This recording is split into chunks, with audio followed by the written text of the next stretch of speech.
Muy bienvenidos a Casa América, una institución de diplomacia pública que lleva más de 30 años, pronto 35, hilando y tejiendo todo tipo de relaciones entre América y España y Europa. Y esta tarde les damos la bienvenida a la presentación del libro La balsa ancestral del Pacífico americano, del autor Benjamín Rosales Valenzuela. Quiero saludar en primer lugar a Vilma Andrade, querida Vilma, embajadora de Ecuador en España y Andorra, a Ramiro Domínguez, el editor de Silex Ediciones, que está por llegar, y a los ponentes que nos acompañan esta tarde, a José María Miura Andrades, doctor en Historia, a María Luisa Laviana Cuetos, doctora en Historia, y a Benjamín Rosales Valenzuela, el autor del libro que presentamos hoy. Nos reunimos para abordar un tema que, aunque a veces no ha sido del todo conocido, sin duda es esencial para entender el contexto histórico completo de América: la navegación indígena en el Pacífico americano. Esta obra de Rosales Valenzuela, reconocido experto en la materia, es mucho más que un estudio académico sobre una tradición de siglos. Es un puente que conecta pasado y presente, un tributo a las culturas que habitaron y habitan la costa del Ecuador y del Perú, y un recordatorio de los profundos vínculos que compartimos con los diferentes pueblos de América Latina. Este libro, como nos sugiere su título, no solo aborda la historia y las características de las balsas ancestrales, sino que con rigor científico y en un lenguaje accesible nos lleva a explorar la importancia de estas embarcaciones en la vida cotidiana, en las costumbres y en la identidad de las comunidades que las construyeron y las utilizaron. Desde el encuentro primero entre Bartolomé Ruiz, quien fue uno de los pilotos de Pizarro, con una balsa indígena en 1526, primer encuentro del que tenemos testimonio, hasta su uso en el siglo XX, el libro de Rosales Valenzuela nos invita a reflexionar sobre la pervivencia de estos conocimientos ancestrales, los cuales siguen siendo un reflejo de la permanencia cultural y de la capacidad de adaptación de las sociedades indígenas ante los cambios históricos. Las balsas oceánicas de los pueblos prehispánicos son, sin lugar a duda, un testimonio único de la ingeniería y del conocimiento marinero de las civilizaciones muy probablemente originarias del Pacífico. Estas embarcaciones, creadas con materiales locales como la madera de balsa, el bambú, las cuerdas de cabuya, las velas de algodón, no solo fueron instrumentos de navegación, sino también símbolos de la relación profunda entre los seres humanos y su entorno natural. Por ello, este libro y esta conversación que vamos a tener hoy son una forma de abordar, entender y reflexionar un legado que nos habla de los primeros encuentros entre las culturas indígenas y los exploradores europeos, pero también nos muestra cómo las tradiciones prehispánicas perduraron, se transformaron y siguen siendo parte de la historia de América Latina.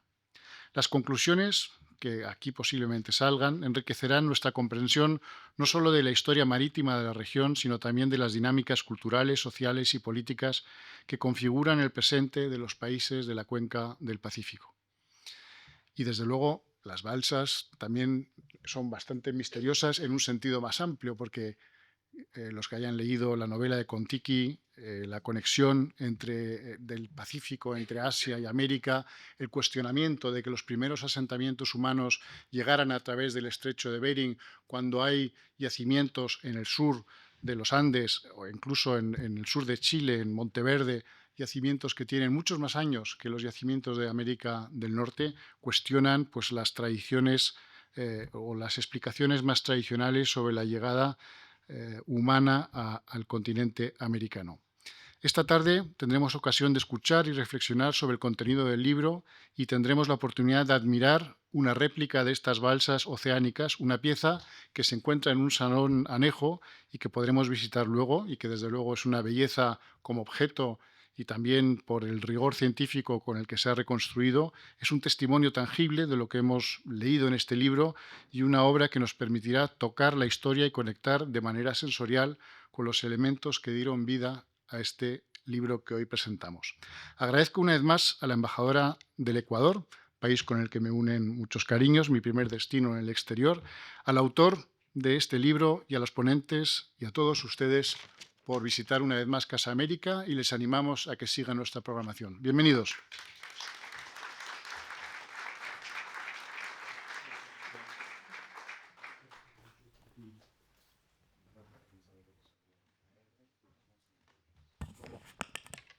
Muy buenas noches, queridas y queridos amigos.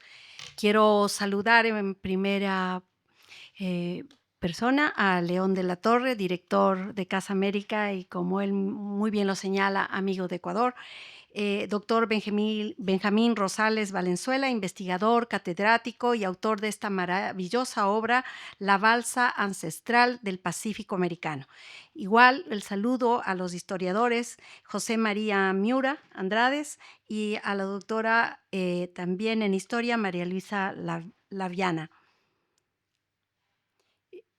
Distinguidos invitados, es un honor dirigirme a ustedes en esta emblemática Casa de América, un espacio que simboliza el encuentro de nuestras culturas y de la riqueza de nuestra historia compartida. Hoy celebramos una obra que aporta significativamente a la comprensión de nuestro pasado marítimo, La Balsa Ancestral del Pacífico Americano, del investigador ecuatoriano Benjamín Rosales Valenzuela. Este libro, basado en su tesis doctoral, nos ofrece una profunda revisión de las crónicas sobre las balsas precolombinas y su uso durante la conquista española hasta el siglo XVII. Nos invita a redescubrir relatos como el viaje de Tupac Yupanqui y el hallazgo de balsas en los viajes de Pizarro, evidencias que nos hablan de una navegación avanzada y de un intercambio cultural, alimenticio y hasta ideológico a través del Pacífico. También nos lleva a reflexionar sobre las razones de la progresiva desaparición de esta extraordinaria tecnología naval que en su tiempo permitió una conexión fluida entre pueblos y territorios. Quiero expresar mi más sentido reconocimiento a Benjamín Rosales por su rigurosidad académica y su compromiso con la investigación histórica. Su trabajo no solo enriquece el conocimiento sobre nuestras raíces, sino que también nos invita a mirar el pasado con nuevos ojos y a valorar la grandeza de las civilizaciones que nos precedieron. Felicidades por esta obra, y que sin duda marcará un hito en los estudios sobre la navegación prehispánica. Desde la Embajada del Ecuador en España, que me honro en representar, celebramos y apoyamos iniciativas que reivindican nuestra memoria histórica y fortalecen el conocimiento sobre nuestra identidad marítima. Quiero agradecer nuevamente esta valiosa contribución que se la presenta aquí, en esta Casa de América, este palacio que para nosotros siempre es un punto de encuentro, y por acoger este diálogo tan relevante. Que este encuentro nos ayude a valorar aún más la grandeza de nuestros pueblos ancestrales y a seguir explorando en los lazos que nos unen a través del tiempo y el océano. Muchísimas gracias y espero que disfrutemos todos de esta maravillosa obra. Felicitaciones, Benjamín.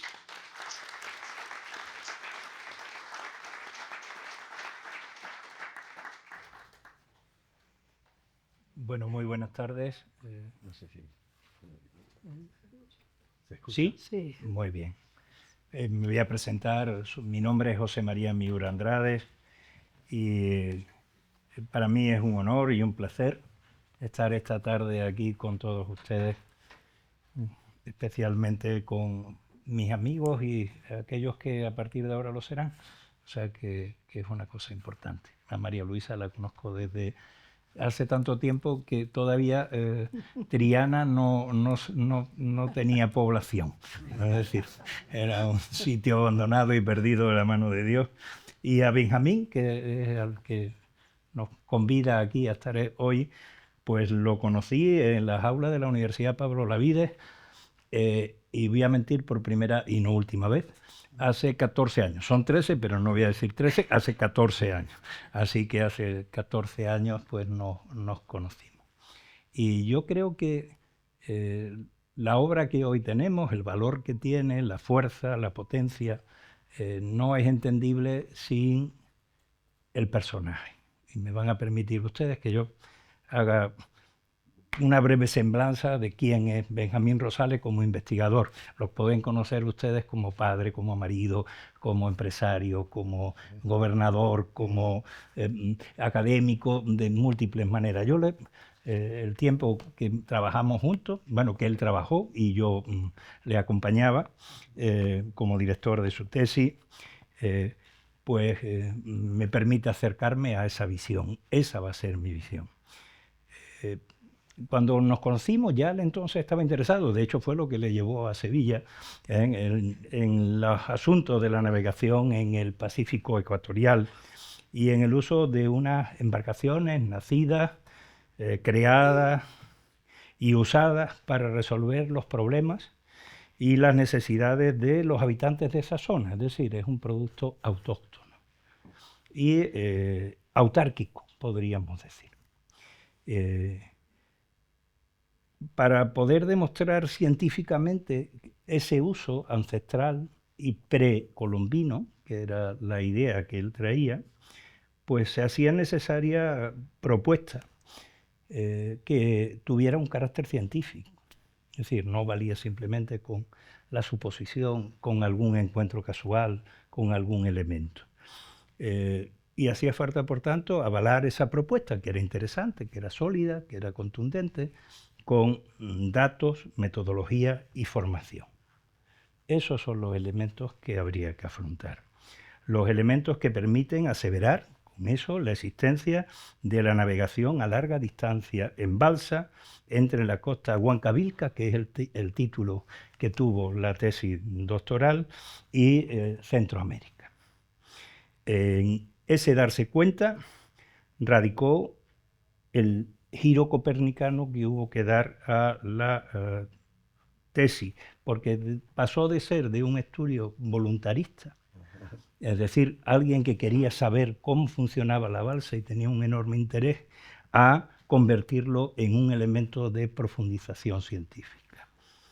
Así que con pertinacia, muy pertinaz, absolutamente pertinaz, se lo digo, es decir, cuando tenía una idea, yo creo que aquellos que lo conocen en otra faceta, sin lugar a dudas, una vez que tiene una idea, defiende la idea más allá de lo razonable, aunque en este caso es de decir que esa defensa más allá de lo razonable es la que permite que hoy estemos aquí los tres y todos ustedes, porque fue su empeño, pues bien, con pertinacia, con convicción, con esfuerzo y con perseverancia. Con esas virtudes necesarias fue como él afrontó ese reto. Es decir, Benjamín tiene esas virtudes, porque no son defectos, son virtudes, con exceso y con suficiencia. Y eso es lo que le ha permitido hacer la segundo de los elementos, que es la formación.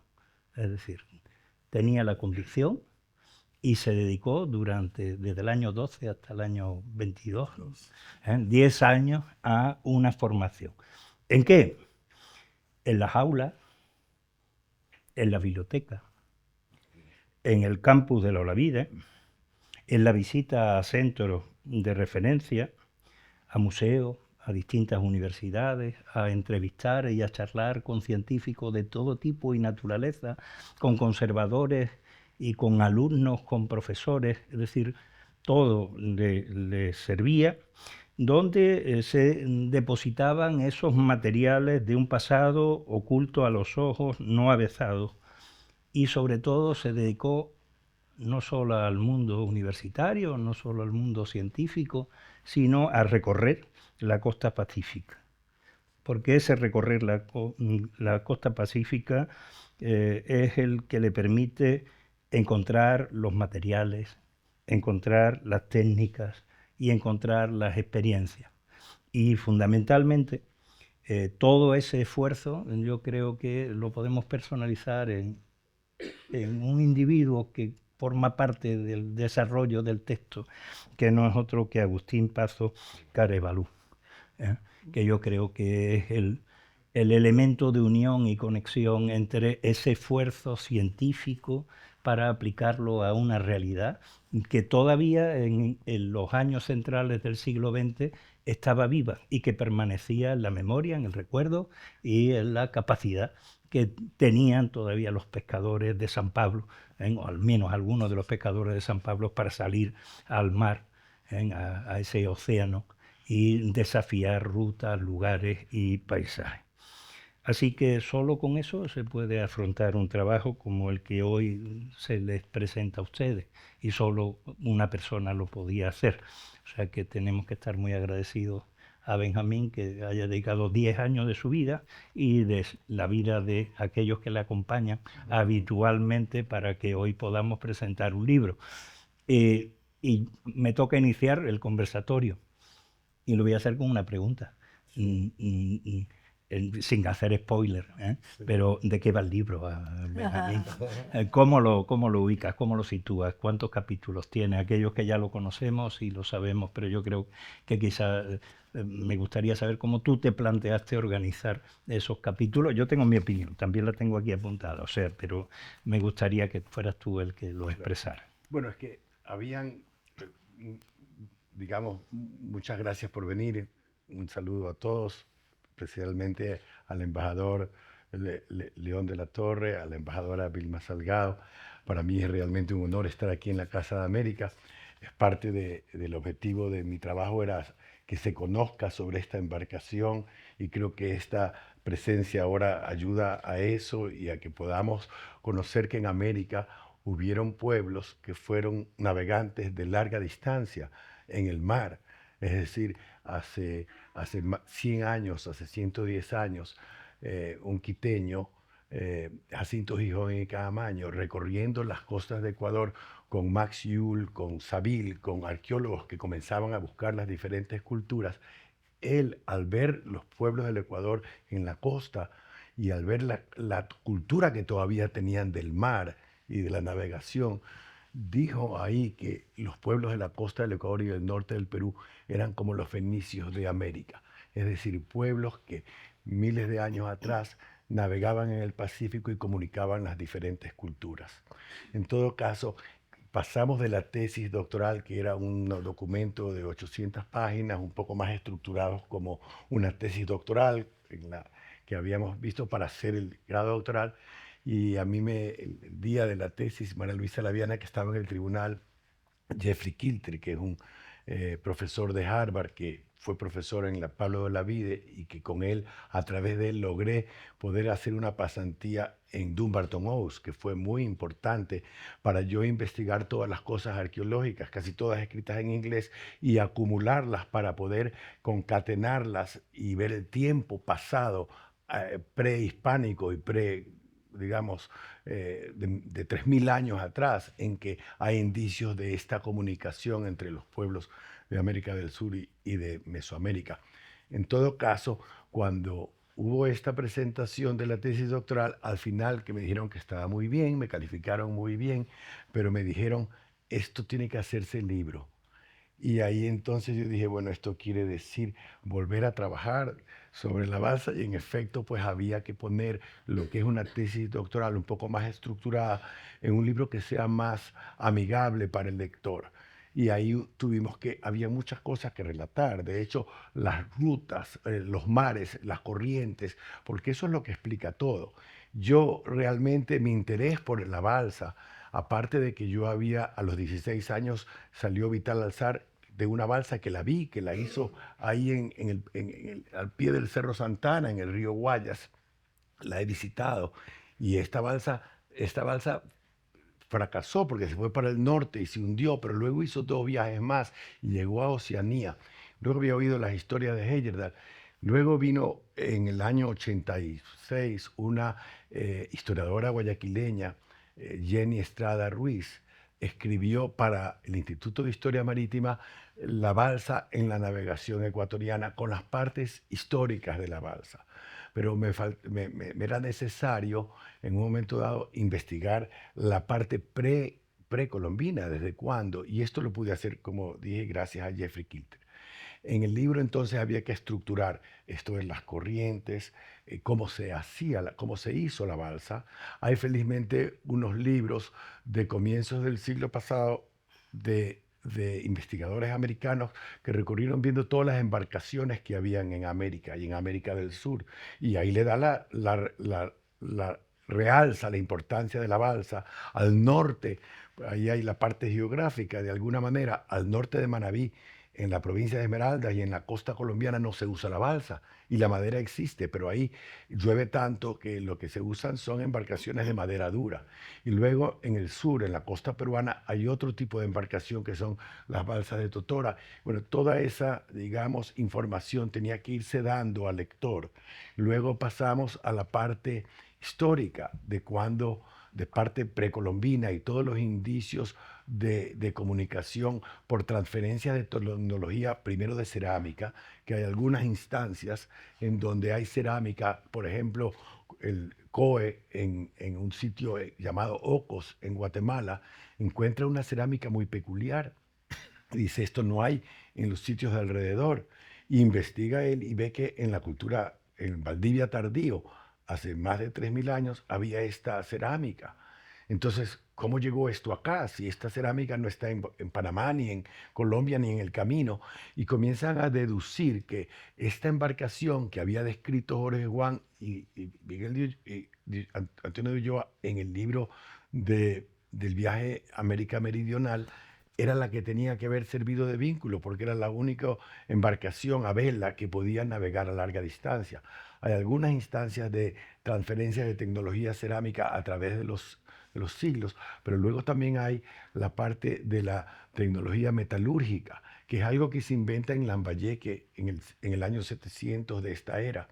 Y según Dorothy Hosler, que es una de las investigadoras más importantes del tema, esta mezcla de cobre con arsénico que hace este bronce, este cobre arsenical, que es más fuerte, esto ocurre también en el oeste de México, 100 años después o 50 años después.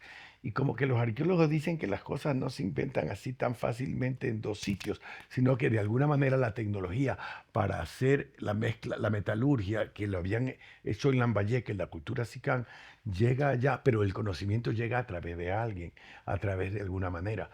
Como la deducción del uso de las balsas por asunto de corrientes, que el navegar hacia México es algo que se lo puede hacer más fácilmente entre julio y noviembre, diciembre, y más vale el regreso hay que esperar hasta lo que las corrientes sean considerables. Los que viajaban hasta allá se quedaban 2 o 3 meses y que ahí se podían haber transferido tecnologías de este tipo, como la metalurgia, así como también ideologías y otras cosas que en el proceso de esta comunicación permitieron que estas dos áreas culturales de América, las más avanzadas, Mesoamérica y el mundo andino, se hayan comunicado desde hace miles de años atrás. Quizás eso también ayude a explicar el por qué avanzaron más que los demás, quizás porque esta comunicación ayudó a que eso ocurra. En todo caso, realmente mi interés en esto, luego del trabajo de Jenny Estrada, yo tenía eso ahí en algún casillero de la cabeza, pero fue cuando yo resolví por alguna cosa entrar en estas regatas que habían de Salinas a Galápagos, que comenzaron, me parece que en el año 87. Yo participé en el 90 y en el 93. Entonces hice una embarcación, el segundo día de la navegación, son 3 días, son 600 millas de navegación. El segundo día, este barco, este velero, tenía con toda la corriente y todo el viento a favor, pero quería irse más para arriba, quería irse a la isla de Cocos. No que para ir a Galápagos había que orzar completamente para que la embarcación siga el rumbo que tenía que llegar. Y ahí dije, ah, caramba, si este barco quiere irse a México, entonces no es tan raro que hayan llegado a México los antiguos navegantes. Esto que decía Jorge Marcos, estos arqueólogos de que el espóndilo y que llegaban hasta México y regresaban, ya no se hacía algo imposible en mi cabeza. Y dije, esto es posible, esto puede ser realizable. Y ahí nace mi interés. Y cuando decidí jubilarme en el año 2011, me jubilé después de 35 años en una empresa, dije, bueno, ya yo ya he hecho mi vida con este trabajo empresarial y ahora más vale quiero hacer otras cosas. De alguna manera dije, puedo, me justifica una jubilación temprana pa- para, digamos, por el asunto de la poliomielitis, que igual cuando uno se pone mayor, una mejor es hacer ejercicio y cierta disciplina en la nadada, en la piscina. Entonces decidí jubilarme y dije, pero yo no me puedo quedar de vago. Entonces eso no va conmigo. Entonces, bueno, me voy a meter. Y ahí busqué, vine a la Complutense, estuve en Barcelona y encontré el programa de la Pablo Olavide como el más conveniente e interesante, porque el título del doctorado era Historia de América, mundos indígenas. Y entonces esto daba con lo que yo quería estudiar y vi que habían arqueólogos de la talla de Jeffrey Kilter que eran profesores. Entonces diera, ese es el programa que me puede ayudar a orientar para hacer mi investigación sobre este tema. Y ahí comienza este relato que dice el doctor José María, a quien le agradezco mucho, que fue mi director de tesis, hacer esta investigación. Y luego, nuevamente, esa apertura que hubo en Dumbarton Oaks, que es un instituto de Harvard que queda en Washington, donde está la biblioteca más importante del mundo precolombino. También un estupendo museo donde hay inclusive dibujos de todas las cerámicas y que hay algunas balsas ahí.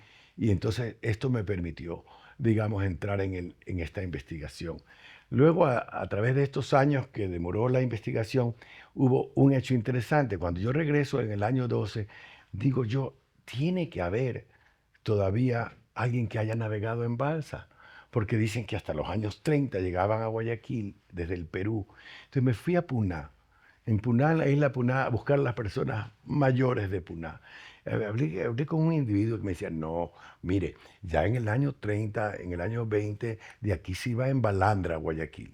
Teníamos balsas, pero para pescar, no las balsas grandes, pero sí venían del Perú, venían unas grandes balsas, se quedaban aquí y luego seguían el viaje a Guayaquil.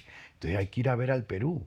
Me fui al Perú y tuve una oportunidad muy grande, digamos, la señora Carolina Vilches, que era directora del Museo de Tumbes, un lindo museo donde está la fortaleza de Tumbes, que es donde se hizo fuerte Huayna Cápac, Tupac Yupanqui, para tratar de dominar el mundo huancavilca, que nunca fue dominado por completo por los incas. El pueblo huancavilca, el pueblo de la costa del Ecuador, sí llegaron, Tupac Yupanqui estuvo, pero no fue dominado completamente. En todo caso, Carolina Vilches me dice, sí, yo conozco a alguien que lo puede llevar y encontrar a un señor que era un navegante antiguo en balsa. En efecto, hice otro viaje al Perú ya más preparado para estar más días y este señor que recogía en Talara me llevó donde este antiguo navegante en balsa que había sido pescador y luego había trabajado en barcos de pesca grandes de esos chinchorreros peruanos. Tenía el señor 95 años. Lo visité, lo logré ver en su casa y estaba completamente bien de su cabeza. Y más, el primer día no lo encontré, no estaba ahí. La familia me decía, no, es que él se va a caminar y andar ahí por el pueblo de San Pablo y por Negritos, que queda al lado, que es una ciudad petrolera del Perú, del norte del Perú, al sur de Talara. Lo vi la primera vez y hice la entrevista, regreso a Guayaquil y después veo que lo que yo había grabado estaba mal grabado. Entonces, tengo que regresar a verlo. Y había un fin de semana largo. Entonces me fui yo con mi asistente que me maneja el carro, me ayuda en la biblioteca. Salimos de Guayaquil a las 7 de la mañana y llegado a las 3 de la mañana, a las 3 de la tarde a la casa del señor y no estaba. Entonces he ido allá mismo a ver comer porque no habíamos ni comido. Regreso a las 5 y me dice un vecino, mire, el señor no va a regresar porque hoy es Día de los Muertos. Él pasa allá en el cementerio la noche con toda la familia porque su mujer murió hace 5 años. ¿Y yo qué hago si yo he venido desde Guayaquil? Ah, bueno, vaya a verlo al cementerio. Bueno, me fui al cementerio y este señor, el guardián del cementerio, en el cementerio este de Negritos, tienen los mausoleos como por las familias. Entonces él sabía, ubicaba, la familia Paso, Queremalú, por acá, y gritaba, Queremalú, Paso, hasta que salió el señor Agustín Pasos y aceptó la entrevista ahí mismo. Entonces tuve que llevar en el carro mío que estaba por ahí, lo he entrevistado, grabándolo. Entonces tengo en total como 1 hora y media de grabación con el señor Pasos Querevalú en ese viaje y otro que hicimos después, porque fuimos al año siguiente, alquilamos una casa en Máncora y pasamos Semana Santa y ahí lo visité de nuevo a Pasos, que ya era mi amigo. Es más, el señor Pasos Querevalú me dijo, oiga, yo quiero regresar a Guayaquil. Y yo le ofrecí llevarlo. Sin embargo, ya pasaron unos años y el señor murió. Así que hace pocas semanas, cuando hubo la presentación del libro en Guayaquil, llevé una grabación del señor Pasos Querevalú y ya cumplí de alguna manera con él y regresó a Guayaquil, porque él recordaba estos viajes, no, que era que hacían todos los años. La familia entera en la balsa cogía pescado que lo secaban, lo salaban durante meses para llenar la balsa de pescado, porque tenían que renovar las maderas, la balsa y las cañas guadúas. Y iban hasta Guayaquil, que era un viaje que les tomaba 10 días, iban caleteando, llegaban a Guayaquil, se instalaban en Guayaquil, compraban nuevas balsas para poder recuperar su embarcación, hacerla nueva. Mantenían las guaras, que son estos elementos que ayudan a que gobierne la balsa. Son unos tablones que van entre las maderas, que son de madera dura, de una madera que se llama guarango también en el Ecuador y faique en el Perú. Lo cierto es que el señor Pasos Querevalú no solo que me contó todo, sino que le dije, usted me puede dibujar. Me mandó los dibujos de todos los elementos de la balsa, con los detalles de cómo eran hechos, cómo cosían la tela, cómo hacía toda la descripción de la balsa, que me permitió a mí reproducir la balsa, tanto en el libro como en la maqueta que hemos mandado a hacer y que está adelante, donde están todos los elementos que permitieron que esta embarcación haya podido comunicar a las costas del Ecuador y del norte del Perú con las costas de Mesoamérica hace 3000 años y que hayan comunicado estas culturas.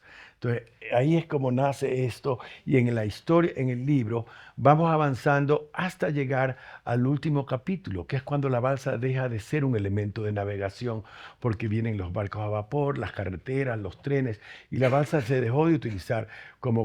Todavía se transportaba cuando yo era chico, en el año 60, 62, venían las grandes balsas con balsas encima para el aserradero de balsas, porque comenzó a ser un producto de exportación. Desde los años 20 hubo un empresario Cohen, francés, judío francés, que estableció un negocio de exportar la madera de balsa a Europa. Se utilizaba en maquetas, se utilizaba para las alas de los aviones en los años 20 y después se utilizó para aislar en embarcaciones de gas, para aislante.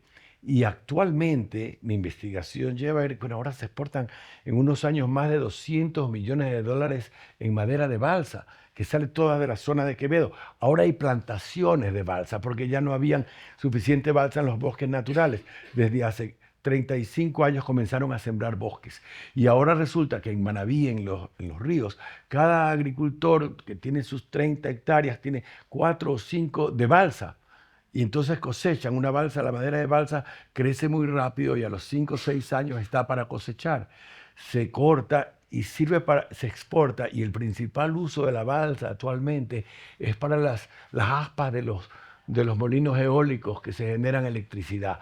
El alma de esos molinos, de esas aspas, es de balsa, porque es una madera liviana pero rígida, y entonces permite que hagan esta estructura en las aspas. Y entonces eso también está contado en el libro, porque, bueno, ahora la balsa, uno habla de balsa, la balsa es la madera, ya balsa, embarcación ya no la tenemos o ya no hay, sino en el norte del Perú, que todavía la utilizan para pescar. Todavía hay pescadores que la utilizan, y en las ciudades, en playas, en Ecuador, que se utilizaba hasta hace algunos años para pescar, pero ahora hay para efectos turísticos también, no solo de la pesca. Pero ese es más o menos el relato del libro. María Luisa. Sí. Bueno, Ya saben todo, por qué escribió 800 páginas. Lo pueden ver en el libro y mucho más. Ya se habrán dado cuenta. O sea, es que realmente Benjamín no necesita casi nadie para presentar el libro. Se le pone a hablar de ese libro. Es una investigación que lleva tantos años en su mente y luego en su trabajo en los últimos años, pero en su mente él mismo recordaba un jovencito viendo ahí la Pacífica, ¿no? La balsa del Vital Lazar, la primera y tal. Entonces ya desde jovencito esa inquietud, esa atracción por ese tema, ¿no? Entonces, bueno, es algo que él ha llevado dentro siempre. Es un trabajo el cual yo en sus últimos años, que casi más de 10 seguro, lo he conocido, lo he podido seguir, porque yo todavía recuerdo cuando vino a traerme tuvo esa generosidad, no tenía obligación ninguna, el esquema de la tesis, que sería el año 2012 o por ahí, el esquema, yo me acuerdo en mi despacho, viendo el esquema, yo me quedé, el esquema era una barbaridad también, que luego se ha ido cortando y se ha ido gozando, pero bueno, pero en ese esquema yo me acuerdo que ponía incluso no solo todos los puntos que quería tratar ya, que era exhaustivo, ya lo han oído, desde las corrientes marinas, las maderas, las comidas. Es que bueno, es que en esta obra, es que en este libro se habla del pipí de mono. O sea, ¿quién se lo iba a imaginar que encontrarse ese tipo de cosas? El ceviche, todo eso. Bueno, no solamente un esquema muy exhaustivo, sino un plan de trabajo, ya su organigrama total del plan de trabajo que tenía hecho. Y eso es lo único que le falló al final, porque era último trimestre del 2015, presentación de la tesis. Eso es lo único que le falló, pero todo lo demás lo hizo. Y eso falló, porque claro, ya esa última etapa, cuando uno está en una tesis y está en otras actividades, que jubilado, no hay quien se crea que Benjamín Rosales se ha jubilado. Ha dejado alguna actividad que tendría, pero él no se puede. Está claro que no, que yo creo que es hiperactivo. No se ha jubilado. Pero bueno, de todas esas actividades que ha tenido en estos últimos años, pues han tenido que estar interfiriendo y entonces efectivamente no fue en el último trimestre del 2015, sino en abril del 2022, cuando presentó realmente muy brillantemente y además a la prueba está, nos repetimos que ahí está el libro, ¿no? Yo quiero decir que he conocido ese trabajo desde hace ya tantos años, a Benjamín desde hace más y tal, pero que yo no estoy hablando aquí porque sea amiga de Benjamín, sino porque el trabajo lo conozco en sus distintas facetas, en su etapa de la primera versión, la primera redacción de la tesis ya, que eso eran más de 800 páginas, sí, la primera, sí, después ya la segunda, y todo esto en PDF, porque claro, ahora tenemos el libro, gracias a Dios, pero el PDF es terrible, ver un trabajo de estos con tanta nota a pie de página. Bueno, la segunda versión, ya la definitiva, la que juzgamos como tribunal, ¿no? Ahí, en la Universidad Pablo de Olavide, esa tenía 700 y pico páginas, el PDF 770 por ahí, nada más, pero bueno. Y tenía, recuerdo que porque me fijé, no me sé el número exacto, pero tenía casi 1500 notas al pie de página. Eso fue un trabajo tremendo. Yo realmente, aunque la temática me interesaba y me gusta, pero yo no puedo decir que yo disfruté leyendo la tesis, porque fue un trabajo, fue duro. Realmente sí fue duro, ¿no? Pero bueno, disfrutaba con lo que había, pero en fin, pero ahora, y ahí sí le dijimos que esto tiene que convertirse en libro, entre otras cosas, porque las cosas tienen que conocerse, no basta con hacerlo. Mi madre decía que ese refrán del buen paño en el arca se vende es falso. Si no se conoce, si está guardado en el paño, nadie sabe que existe ese buen paño, ¿no? Hay que difundirlo, hay que hacerlo que llegue al público, ¿no? Y no solamente a unos cuantitos especialistas, historiadores, no sé cuánto, que nos interesa que entre nosotros nos lo leemos, no. Eso tiene que llevar a la sociedad, que para eso es nuestro trabajo, ser útil a la sociedad. Y entonces tenía que convertirse en libro, y efectivamente era un trabajo extra, él lo sabía ya. Era un trabajo extra de cortar muchas cosas, de cambiar, de quitar esa cosa farragosa de la monografía con 1500 notas. Yo me he estado fijando en esto, más o menos, tampoco lo he contado exacto, pero así por la cuenta la vieja, viendo las notas en cada capítulo, son más o menos unas 200 notas a pie de página. O sea, es una cosa asequible para un libro que tiene como 450 páginas. También ¿no? ha hecho trampa. Porque ha empezado en cada capítulo. No, porque ha metido claro, la esto cita es otra forma entre de paréntesis. cita, pero está muy bien, porque es que la forma de cita, de poner simplemente el autor, el autor y el año, aligera para el lector. Es que todos esos consejos era pensando en un libro que ya no es una monografía, un trabajo de investigación que tiene que demostrar que la persona tiene autonomía como investigador científico y es el máximo título que da una universidad. Vale, muy bien. Eso es una tesis doctoral. Pero un libro, hay que pensar en el propio lector y que sea el libro asequible y tal. Bueno, yo les digo, cuando recibí este libro, para mí fue una gran alegría. Me encantó, es una edición bonita, ahí tiene la edición, es Bueno, preciosa, desde luego, esa hasta misma aquí, que tienen hasta ahí ustedes detrás, ahí, muy pero bien. vamos, la edición es Eh, fantástica. no tiene el tipo de letra tan grande como a una edad le gusta que tenga, porque claro, es muy denso, pero de todas maneras es una edición bella, una edición muy hermosa, el libro, la verdad. Y la verdad que es un libro para leerlo, porque es como a uno le gusta leer un libro en mano, no ahí en la pantalla. Yo sí les recomiendo que lo lean porque no es para leer de un tirón, por supuesto, es para leer en ratito. Uno se sienta en ese sillón que tenga uno cómodo de leer. Y ahora voy a leer, porque hay tantos temas, ya le han oído, hay tantos temas. Está la parte arqueológica, es impresionante el trabajo que ha hecho, porque él no es arqueólogo, él no es antropólogo, él no es marino, él no era, ya sí lo es, no era historiador de formación, él estudió Derecho, creo. No, O ingeniería industrial. ingeniería, peor me lo pone, peor, bueno, en fin. Pero quiero decir, no tiene su formación metodológica y de tal en estas áreas. Y sin embargo, la ha adquirido él después, no la ha adquirido estudiando, pero la ha adquirido después y lo ha demostrado en este trabajo. También es una persona que yo pienso que es muy... tiene esa inteligencia de decir, ir al que sabe, y él pregunta. Y él, a todo el mundo, y hasta ahí se ven las anécdotas, hasta el Vital Azar le preguntó, ¿usted cree que de aquí llegarían a Mesoamérica? Y otro dice, ¿cómo que creo? Yo voy a hacer ese viaje, y el pobre se murió y no lo pudo hacer. O sea, él aprovecha a todas las personas que entiende, o sea, eso es una característica de un investigador realmente que tiene gran curiosidad. Entonces, toca todos los temas, eso hace él, todos los temas, desde todos los puntos de vista, que es el objeto de su estudio, yo quiero mirarlo por todos los lados.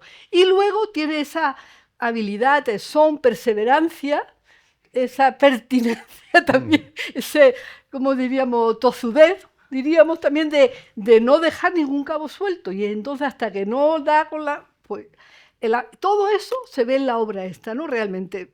Y desde la parte primera que ya él ha comentado de las cosas de las corrientes, que todo, que es que queda clarísimo que para quienes no seamos marinos ni nada, es evidente que por lógica, es que es Humboldt y es que luego tienen que esperar porque luego está el niño. Entonces todo eso hace... Yo cuando leía esa parte recordaba... yo vivo en Sevilla, ¿no? Entonces recuerda que en la época colonial, pues el sistema de flotas, ¿no? Y de todas estas cosas. Y la emigración a América, la gente tenía que llegar a Sevilla para que la Casa de la Contratación le diera el permiso. No sé qué. Es decir, toda la gente que colonizaron de América ya en los siglos XVI, XVII y tal, llegaban a Sevilla y se pasaban en Sevilla 2, 3 y 4 meses o más hasta que les daban los permisos. Luego la persona, soy castellana, soy navarra, soy de donde sea, pero al final algo me hago andaluz. Y por eso, aparte de que también fueron muchos andaluces, ¿no? A América, pero por esa estancia de meses de las personas antes de pasar a América, cogían ya maneras de ser cosas, y eso se plasma en lo que en muchas costumbres y en la manera de hablar y muchas cosas en América. Pues lo mismo ocurría ahí, yo los veía clarísimo, estos huancavilikas llegaban allí y ahora se quedaban, pues se quedan 2 meses o 3 esperando la corriente para poder bajar y se están empapando, están conviviendo allí con las personas. Entonces, eso yo no lo había visto hasta leerlo realmente en este libro, esa cosa tan clara de esa relación cultural de unos pueblos que además es verdad que se parecen, es verdad que, bueno, se parecen, quiero decir, que tienen muchos puntos en común en la cosmovisión, en las religiones, en los mitos, en las costumbres, esto de los muertitos que decía, pues desde luego en México, vamos, es que no hay otros lugares más parecidos que lo que es México y Centroamérica en realidad, junto también con el Ecuador, la costa ecuatoriana, ¿no? Bueno, entonces ese aspecto de la obra me parece fundamental. Me ha parecido fundamental el esfuerzo que ha hecho de aligerarlo de muchas cosas, dentro de que no lo ha aligerado, podía haberlo aligerado quizá más, porque hay veces que uno está leyendo y como no lo dejes, si no sigas mucho tiempo y tal, te encuentras con que está diciéndome lo mismo más adelante. Yeah. Que por otro lado está bien, porque como es un libro que es muy gordo y que es para leerlo por etapas y tal, pues no está mal, porque lo dice no es exactamente lo mismo, pero bueno, sí lo está más o menos el mismo hecho y tal. Bueno, pues el lector lo está recordando. O sea, en parte no lo veo tampoco demasiado fallo, ¿no? Sino a lo mejor podría haberse hecho, digamos, más atractivo editorialmente, que yo pienso que los editores de esta obra le han tenido que decir, tiene un gran mérito que lo hayan publicado y con esta edición tan hermosa también por la densidad del trabajo, ¿no? Bueno, yo sí quiero decirles que, en fin, si quieren hay preguntas o algo que podríamos hablar, pero sí quiero decirles que lo que llama la atención de este libro es que toma algo que es una, digamos, la tradición, vamos a decirle, náutica, ¿no? La tradición náutica de siglos y de milenios en la costa del Pacífico americano, sobre todo en la costa norte de Sudamérica. Es una tradición longeva, es una tradición que se origina en el actual Ecuador. En estas embarcaciones con el palo de balsa, maravilloso, que es la madera más ligera del mundo, creo que dice, y yo no lo dudo, la más ligera del mundo. Bueno, pero se origina en el norte, en el norte de Sudamérica, en el norte de lo que durante gran parte de la colonia era el virreinato peruano, efectivamente, pero es en lo que es el actual Ecuador. Y de ahí se extiende hacia el sur.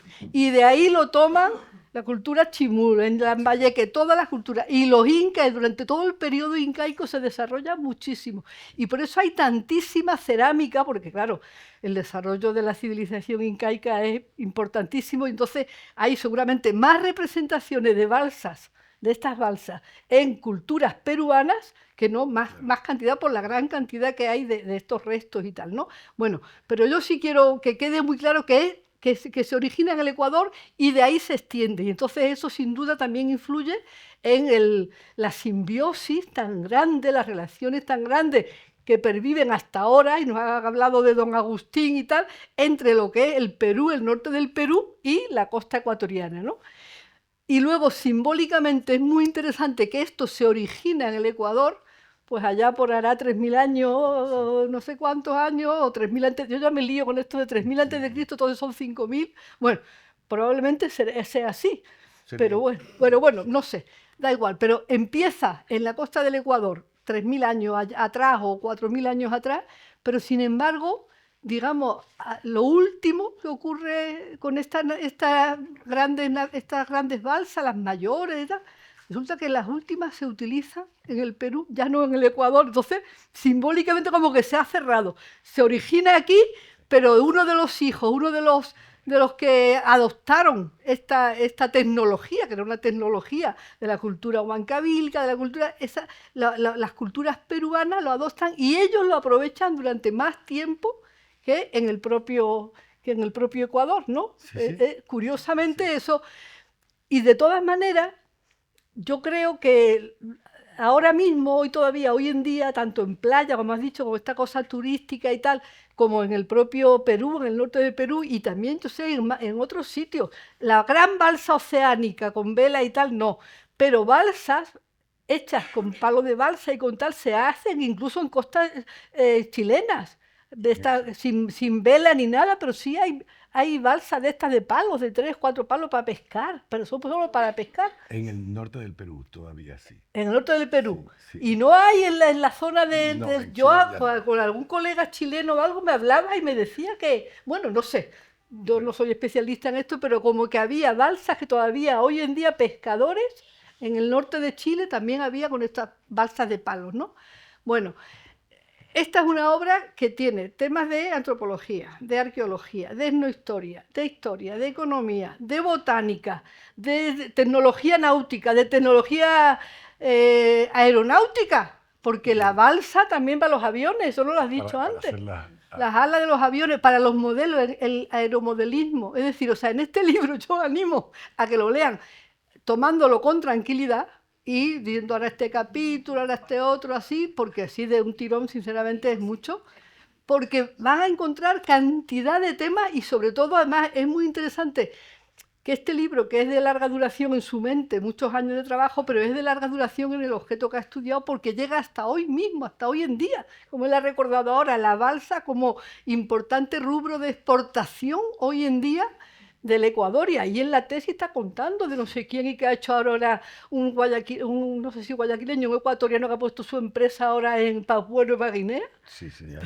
Una plantación de palos de balsa, o sea, hasta eso, o sea, es una obra que viene desde tiempos ancestrales y llega hasta hoy en día, o sea, mostrando digamos, la importancia de estos procesos, de este tema de la navegación náutica en estas culturas, que ha sido algo que ha definido a estos pueblos de esta zona, ¿no? Sí, sí. Bueno, seguiremos. Yo quería presentarle, aquí está Ramiro Domínguez, el editor de Silex Ediciones. Bueno.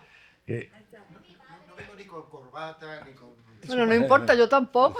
Ella tampoco, y si hace falta yo me la quito. Venga, No me venga, la ahí quito, va. por favor. Espero que haya oído los comentarios sobre la edición.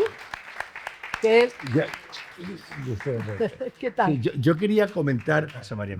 una cosa, porque sí, en esta investigación, en la parte arqueológica, yo sí tengo como facilidad de hacerme amigo de alguna gente. Yo hice una gran amistad con Karen Stotter, que es una arqueóloga que venía trabajando, ha trabajado 25 años en la costa del Ecuador, ya está jubilada, ella ya está mayor, pero yo hice una gran amistad con ella para estudiar todos los aspectos arqueológicos. Ella llegó al Ecuador con Olaf Holmen en los años 70, y entonces con ella también tuve la oportunidad de hacer, por ejemplo, un viaje a los museos y a los sitios arqueológicos al norte del Perú, junto con dos antropólogos importantísimos. Athol Anderson, que es un neozelandés, que es el que conoce el poblamiento de la Polinesia y que quería recorrer estos sitios en los museos de Ecuador y de Lambayeque y del norte del Perú, precisamente para ver el vínculo entre estos pueblos y Polinesia, y también con Elena Martinson, una sueca que también es especialista en el poblamiento del mundo y en esto de que la navegación del mundo, que antes se pensaba que solamente podían venir por el estrecho de Bering porque era caminando que venían, luego ha evolucionado y el hombre no le ha tenido tanto miedo a la navegación, y más o menos habían hombres aventureros como hay ahora, como hubo Thor Heyerdahl, como hubo Vital Alzar, que se lanzaban al mar y iban a hacer grandes travesías. Es decir, no es que el mundo o el hombre hace 3.500 años no se atrevía a entrar en el mar.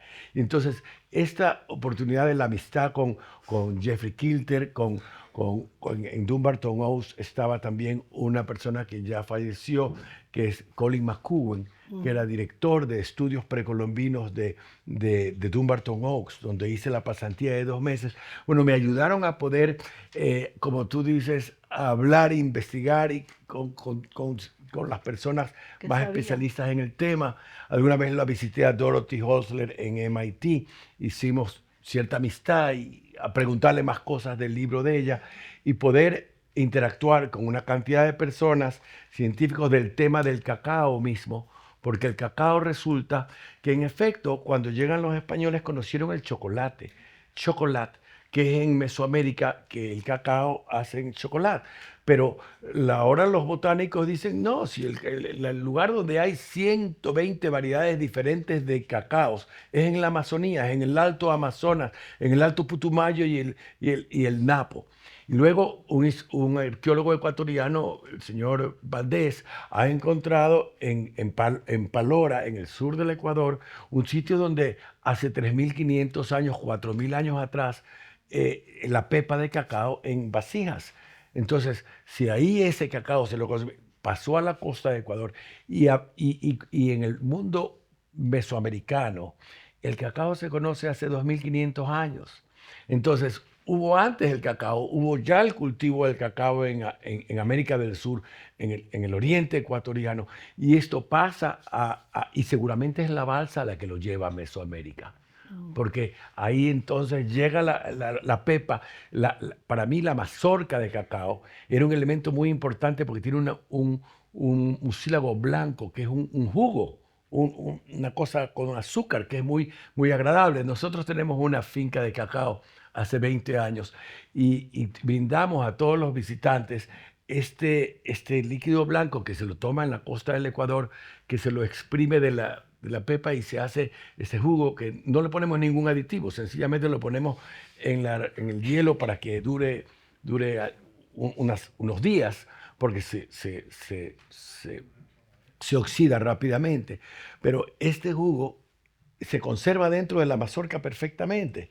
Entonces, en el viaje, en los recorridos, seguramente iban y llegaba la pepa, y la pepa llegó a Mesoamérica, y ahí es que se siembra en Mesoamérica, y luego allá Lo que hay es que hacen el chocolate. Eso sí no es producto de América del Sur, sino de Mesoamérica. Pero en todo caso, esto ayuda. Yo me he interactuado con personas que han escrito libros sobre el cacao, que también mencionan esto, y con algunas personas para poder inteligenciarse de todos los temas que están en el libro. Y yo creo que eso es lo que el afán, de una manera mía, luego de que yo intuyo y veo e investigo esto, es que esto se sepa, porque en la historia de los libros de navegación del mundo se habla de mucha embarcación y a veces mencionan algo de un dibujo de el que hace Jorge Juan, que lo reproducen, pero dicen muy poco y no desde cuándo y cuándo hubo esta navegación. Entonces el objetivo de la investigación ha sido terminar en el libro gracias a Ramiro Domínguez, que lo acogió en el mes de septiembre, que lo visité. Yo dije, bueno, yo si publico esto en Guayaquil, claro, es muy fácil, publicas el libro y lo distribuyes en Ecuador, lo vendes en Guayaquil y Quito, pero mi objetivo no era ese, sino que se conozca en el mundo. Entonces yo viajé en el mes de septiembre, tenemos la costumbre esta, hemos descubierto Madrid hace muchos años, pero eso de quedarnos un mes, hace unos 4 o 5 años que alquilamos en Home Club un piso por un mes. Entonces vinimos, y entonces yo primero le había escrito y me había contestado alguien de Silex diciendo que ellos están llenos para el año 25. Imposible. Entonces insistí por teléfono y me dio Ramiro una cita para un día lunes en la mañana, la última semana de septiembre. Entonces fui a visitarlo y le llevé el pendrive con el libro, con la parte de trabajo editado. Y mientras yo le decía algo de esto de acá, él puso en la computadora y entonces yo dejé de hablar. No, sigue hablando nomás, me dice que yo puedo al mismo tiempo leer y hablar. Y después en el camino de esto me comenzó a decir, bueno, quizás tengamos en abril o en febrero un espacio. Y después cuando hablamos, unos días después, para firmar un contrato, me dice, mira, la verdad, y me había escrito, la verdad es que voy a poder hacerle un espacio para fin de año, para enero. Entonces adelantó algo que podía haber demorado un año más, porque a Ramiro creo que le gustó el trabajo y entonces hizo que esto se haga realidad. Me toca, ¿no? Sí, sí. Buenas tardes a todas y a todos. En primer lugar, pido disculpas por no haber llegado a tiempo, pero un error, lo que viene siendo vivir, que a veces uno se equivoca de fecha, teniendo incluso lo que es la propia invitación. Dicho esto, hemos traído los libros y estoy aquí sin traje, sin corbata, pero, en fin, los editores nos podemos permitir estas cosas, ¿no? En fin. Bueno, el proyecto, cuando me lo trajo Benjamín a la editorial, pues yo lo empecé a estudiar en ese instante que estuvimos hablando, pero luego con el tiempo, cuando pasó un par de días, le dije, es que esto es muy bueno, es que esto tiene un trabajo gigantesco y además tiene una novedad muy importante, que es incluso lo del cacao, pero no solamente todo eso, sino todo el tema de corrientes, que a mí eso me parecía muy interesante. Además, Silex Ediciones es una editorial de un corte académico bastante profundo y bastante importante y siempre queremos que nuestros autores sean o profesores o catedráticos o que tengan un nivel académico bastante solvente. Benjamín, por supuesto, lo tenía porque había estado en la Olavide y se había sacado su máster en la Olavide. Con lo cual era un punto más a favor de su trabajo. Pero si a eso le sumamos toda la cantidad de ilustraciones, la cantidad de citas, cómo está planteado el libro, cómo está trabajado, cómo está escrito, que es cierto que pasa a veces que vuelve a repetir, pero no lo repite de la misma manera y hace hincapié para que quede constancia de ello. Y en ese trabajo editorial que nosotros hicimos nos parecía que era muy solvente. Así que mantuvimos todo ese esfuerzo y ese trabajo porque consideramos que estando tan bien escrito y estando tan bien trabajado, poca cosa teníamos que trabajarle ahí, porque ya venía muy bien escrito y muy bien hecho. Y lo único que conseguimos es hacer una edición creo que con un cierto gusto y con una calidad que está ahí. Así que por parte de Silex Ediciones y en mi persona, pues agradecer, por supuesto, a Casa América que nos ha acogido, como no he llegado, no lo he podido decir. Y, por supuesto, a todos los ponentes que han participado en la presentación de tu libro, que yo creo que va a quedar y ya es un referente. Así que, sin más, muchas gracias. Preguntas. Bueno, yo tan solo hacer una reflexión, que no he entrado en el contenido, solo en la descripción de Benjamín inicial para dar pie. Ya han visto que he mentido, salvo que nos conocíamos hace 14 años, en poco más. Es un hombre de una enorme capacidad de trabajo y con una capacidad de conocimiento inconmensurable. Es decir, él aquí no le ha dado ninguna importancia. Bueno, sí, conocí a alguien que me habló del cacao. Bueno, sí, conocí a alguien que me habló de una cerámica. Bueno, sí, conocí a alguien que me habló del cobre arsenicado. Bueno, sí, no, bueno, sí, no. Eso no es, bueno, sí, me habló. Eso son horas de estudio y de dedicación. Miren, yo la impresión que tengo de la obra es que él sabe quién es el asesino. Sí, el asesino es la balsa, y la balsa tiene 3000 años. Pero claro, si lo cuentan así, el asesino en la balsa y tiene 3000 años, pues dice, bueno, ¿y por qué? ¿No? Y empezamos con las preguntas. Entonces él lo hace al revés. Dice, empieza a decir, la cerámica de la costa del Ecuador se parece a la de América Central. El tipo de aleación del Ecuador se parece a la de América Central. El tipo de orfebrería se parece a la de América Central. El tipo de cacao, solo hay una explicación, que es que llegar a América Central sin pasar por el istmo, y por lo tanto procedente del Ecuador. Y así va sumando. Y entonces, cuando uno llega a leer todo el texto, llega a la conclusión, el único asesino posible es la balsa de 3000 años. Y entonces nos ha convencido de que el único asesino posible es la balsa de 3000 años. Y en eso consiste la obra. Pero no hay detalle que se le haya pasado. Y no ha hablado de las guaras, que eso es un término, pero la única explicación posible. Y ahí hizo un enorme esfuerzo y un enorme trabajo, porque eso era un material, voy a emplear un término que igual se enfadan los conservadores, casi de desecho. Es decir, unas cosas que se tenían allí, bueno, porque esto había llegado, pero no sabemos muy bien ni para qué sirve ni por qué lo guardamos. Y él ha dado sentido. ¿Para qué sirve y por qué lo guardamos? Porque las corrientes, los vientos, se manejan con, ahora veremos la balsa, se manejan con unos elementos que se introducen entre los palos de balsa y que son los que permiten que la embarcación no quede a la deriva llevada por vientos y corrientes. La observación de las guaras es importante. Cuando estuve en Dumbarton Oaks, tuve una oportunidad de visitar el museo, las bodegas del Museo del Indio Americano para ver las guaras. Yo conocí a una señora que se llamaba Emily Kaplan, que fue a un almuerzo en Dumbarton Oaks donde almorzábamos, llegaba todo tipo de científicos y arqueólogos de todos lados del mundo, pero Emily Kaplan era la curadora de las bodegas del Museo del Indio Americano que quedan cerca de Washington, en una ciudad aledaña en Maryland.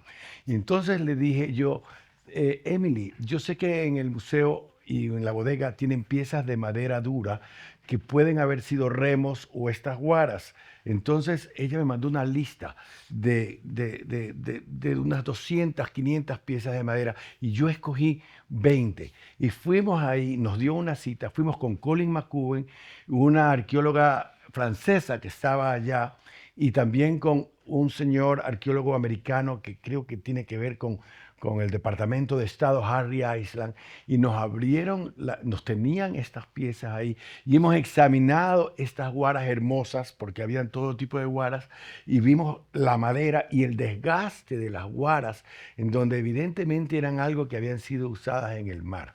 Yo le pedí ahí a ella, y es que hay tanta cosa en el Smithsonian, que ¿por qué no pueden investigar algo? Sí, pero es que hay que hacer un trámite. Bueno, esas guaras, yo también sabía que habían, y las había registrado en museos en Chicago y aquí en Europa, pero también sabían que había en el Perú. Y un viaje hicimos con mi mujer y mi cuñado, que es peruano, y fuimos al Museo de Lima, donde vimos y nos sacaron las guaras que ellos tenían allá, y también en Ica, que también tienen estas piezas. Todas esas guaras se han preservado porque fueron encontradas en Chincha, en un lugar seguramente enterradas para pueblos de balseros que estaban ahí en la época incaica. En Chincha, como habla María Rosborowski, que había la ciudad dividida, ahí Juan Marchena también trabajó sobre el tema. Y entonces estas piezas son guaras. Había un arqueólogo polaco, Kibok, que había escrito que podían ser elementos de labranza, pero luego de verlos, las guaras que hay en Washington, son guaras, son elementos de una embarcación de las balsas que las utilizaban y que las describe Jorge Juan. Entonces, eso también fue parte de este proceso que fue, para qué decir, la parte investigativa es lo más interesante y ameno. Lo difícil es sentarse a escribir, porque mientras yo seguía investigando, pasaba lindo en esto, voy a ver acá, lo de allá, y luego hay que sentarse. Por eso es que me demoré ese tiempo, Bueno, de lo que tenía calculado a lo que era, porque sentarse y de repente ya no te provoca, no quieres saber nada de balsa, nada de guaras, nada de nada, y luego hay que retomarlo para poder terminar un trabajo que si no, no se termina. Bueno, yo voy a, con permiso, damos un turno de palabra para el público. Quería hacerle una pregunta. Si alguien le puede acercar el micrófono. Muy amable, muchas gracias. Quería hacerle una pregunta. Usted ha hablado de las guaras. Usted sabe que, lo debe saber muy bien, mejor que yo, que las balsas pequeñas usaban 3 guaras, la central y dos laterales de izquierda a derecha para orzar según el viento. Pero las balsas grandes llegaban a tener 5 o 7, sí, o quizá sí, más. Sí. No todas las guaras eran del mismo tamaño. Eran, uno sube según su, porque hablando con Heyerdahl y también con Vital Azar, la expedición de Heyerdahl no supo manejar, conocía las guaras, pero no las sabía manejar. Sin embargo, Vital Azar en la Pacífica no la supo manejar, sino en las 2 siguientes, en las que llegaron hasta Australia, en la balsa y en las otras 3 balsas que partieron de Guayaquil hasta llegar hasta Australia, a mí me dijo Vital, mira, yo fui a fuerza de navegar aprendiendo cómo subiendo, bajando o también quitándolas, seguía el rumbo que deseaba. ¿Qué opinión tiene usted de cuántas podían llevar una balsa grande? ¿Cuántas guaras? Sí, en los dibujos que hace Jorge Juan salen 6 guaras. 6. Sí, 3 de cada lado, adelante, en la proa y en el centro. Ahora, en efecto, Heyerdahl no conoció el uso de las varas y por eso encalló en un atolón. Pero Heyerdahl, después de ese viaje, Emilio Estrada, un guayaquileño que se hizo arqueólogo, que era un empresario también, lo invita a Heyerdahl al Ecuador. Él tenía casa en playas donde se utilizaban guaras y hacen una balsa y sube Heyerdahl con Emilio Estrada y aprenden el funcionamiento de las guaras, ya luego de que había fracasado. Y esto escribe en un artículo, Emilio Estrada, en una revista americana que se llama American Neptune, y escribe de esta experiencia con Heyerdahl. Y Heyerdahl también escribe de eso, de ese aprendizaje del uso de las guaras posterior a que no pudo maniobrar, no pudo gobernar la balsa, el Kon-Tiki, y por eso se estrelló contra un otolón, quedó el Kon-Tiki ahí clavado, porque él no pudo evitar eso, y no lo pudo hacer porque no sabía cómo funcionaban. En efecto, Jorge Juan describe el funcionamiento de las guaras en el libro de El viaje a América Meridional. Más o menos describe, pero Emilio Estrada es en ese artículo, en el American Neptune, con una balsa más vale pequeñas como las de playas que explica el funcionamiento. Pero podían haber sido 6 o 8. En efecto, las guaras se suben de un lado, se bajan del otro lado para darle el rumbo, porque tiene el viento, pero con el viento únicamente una balsa que no tiene quilla derrapa en el mar sin que pueda mantener la dirección. Entonces las guaras servían como timón. El timón casi como que era de darle un toquecito, pero para cambiar algún poquito el rumbo. Pero el rumbo lo llevaban las guaras, subiendo o bajando las unas de un lado con las de adelante, con las de atrás. Digamos, yo no sé cómo hacerlo, pero explican más o menos ese funcionamiento y era vital. El funcionamiento de las guaras era fundamental para que una embarcación haya podido ir de las costas de Ecuador a México. Y otra cosa quería decirle. Usted sabe que hay un escudo español del siglo XVI que lleva representado una balsa Me parece que pertenece me parece a Cristóbal Rodríguez. Es la primera vez que se representa en un escudo heráldico una balsa. Una balsa. A ver. Ahí había otra palabra pedida. Sí. Si le hacen ustedes llegar el micrófono, se lo agradecemos. Muchas gracias. Muchas gracias. Yo quiero también agradecer a los presentes por venir a ver a mi abuelo, que toda la familia estamos muy felices por él. Y yo por eso mismo te quería preguntar, en este lapso desde que tú empezaste a hacer esta tesis, ¿qué ha sido lo que más has disfrutado tú de este trayecto? Bueno, hay varias cosas. La experiencia en Dumbarton Oaks, en la Pablo Olavide, uno se siente joven porque uno tiene 62 años y comienza a ir con una mochila desde la casa, La escuela de caminando a coger el metro para ir a la universidad y regresar con los otros estudiantes, casi todos eran más jóvenes, aunque en el programa de la Pablo Olavide había gente también mayor. Luego esa experiencia de conocer y hacer la amistad con Karen Stotter, de conocer los sitios arqueológicos en el Perú. La verdad es que toda la parte investigativa es la más interesante. Es decir, lo he disfrutado. O sea, no lo he terminado en el tiempo, pero cada proceso de estos de investigación, lo mismo de las guaras, que eran, que no eran, o sea, cómo, todas esas cosas son las que he disfrutado más. Y el día de hoy, ¿no? Y el Sí, el día de hoy también. Hombre. Haber terminado esto y poder culminar con eso. Un aplauso.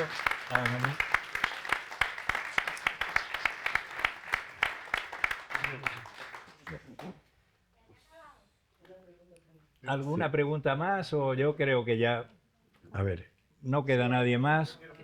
ahí está una pregunta. Ahí al fondo. Allá también al fondo. Ah, bueno. Hola, ¿qué tal? Buenas tardes. Buenas tardes. Felicidades, Una y Benjamín dos, y con eso Rosales, un admirador. Tiene aquí ya, no sé cómo tiene tanta retentiva para tanto conocimiento, que eso es muy importante. Una pregunta es, no sé si el libro pasará a ser una película, un largometraje o una serie con lo grande que es. Gracias. Bueno, yo tampoco.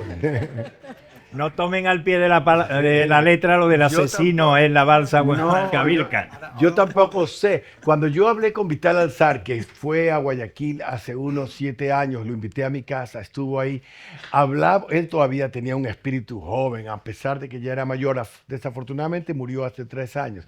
Y hablamos de un proyecto de hacer una balsa para hacer la navegación desde las costas de Ecuador, de Salinas a México. Y todavía digo, algún rato yo he hablado con los marinos ecuatorianos para ver si con los mexicanos, ahora no por la situación actual, pero en un momento dado, una cosa de los dos países en conjunto, de las marinas de los dos países, un proyecto de una balsa para navegar de Ecuador a México. Y ahí se puede hacer una película, pero un documental, pero digamos, es ya otra historia. La otra cosa sería también ya hacer alguna, digamos, historia novelada del uso de la balsa, que en algún cómic. O algún también, habrán cosas para que sea difundido con los jóvenes. Pero es algo que estaría todavía algo que no se sabe. Nos estamos creciendo. Sí. Hay una última intervención. Hola. Muy Primero que bien. nada, muchas gracias por el libro. Yo soy de Quito, pero llevo aquí 25 años. Y bueno, muchas gracias porque este tipo de cosas a la comunidad ecuatoriana que vivimos en España o en Madrid en concreto pues nos gusta mucho y probablemente pues lo querremos tener. Y en ese sentido le quería preguntar algo muy práctico, ¿dónde lo podemos conseguir? No sé si lo han dicho, me refiero a sitio físico. No sé si se me oye, yo creo que sí, ¿no? Si no, me pongo así cerquita. En cualquier librería buena de Madrid e incluso en Ecuador y en Lima, por ejemplo, o en México también se puede conseguir. Pero en cualquier buena librería de España, en Amazon, en fin.